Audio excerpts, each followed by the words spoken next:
For the Ryerson Rams' Katherine Follis, 2017-2018 was meant to be a redemption year. The top of the mountain of what was a long and painful recovery from a right ACL tear suffered in October 2016.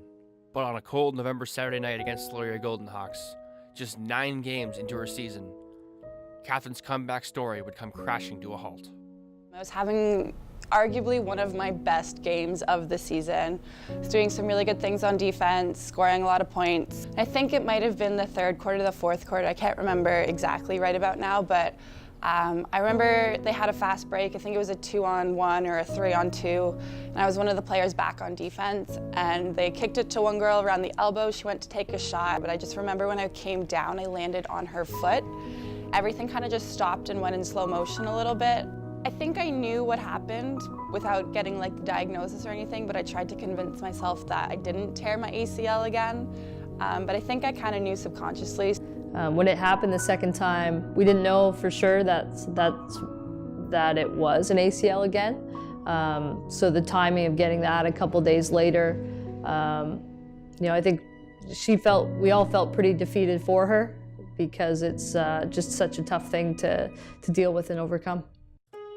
MRIs would reveal the worst possible news, that Katherine had a tear in her left ACL. But both Katherine and her teammates are thankful that at least this time, she was prepared for what was to come.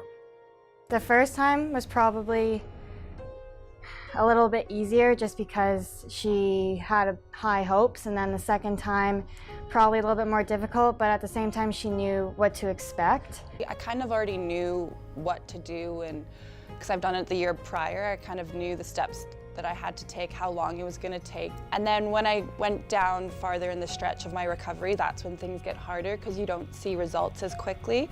The goals for like checkpoints are kind of stretched out a bit more. So I kind of knew to stay tough, to stay resilient, because I knew that there was going to be light at the end of the tunnel, and that was when I got cleared this year. Finally cleared to play in October 2018, Katherine is acutely aware of what a factor her teammates played in her recovery.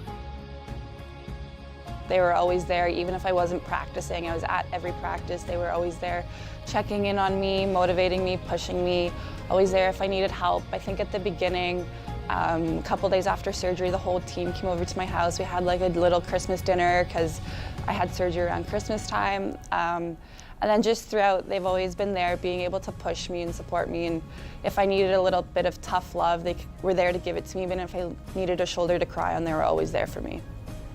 All of us as a staff, her teammates all saw her work really hard to overcome and get back to a position to be on the floor. And I think everybody appreciated her hard work, and hopefully were inspired by her ability to do it. And then to go through it a whole second time, again, I think has the same impact to an even larger extent. To go through it once is challenging, but to go through it twice and not quit speaks to her character and determination. Just being able to step out there with my teammates and give it our all no matter what happens is going to be a truly exciting feeling.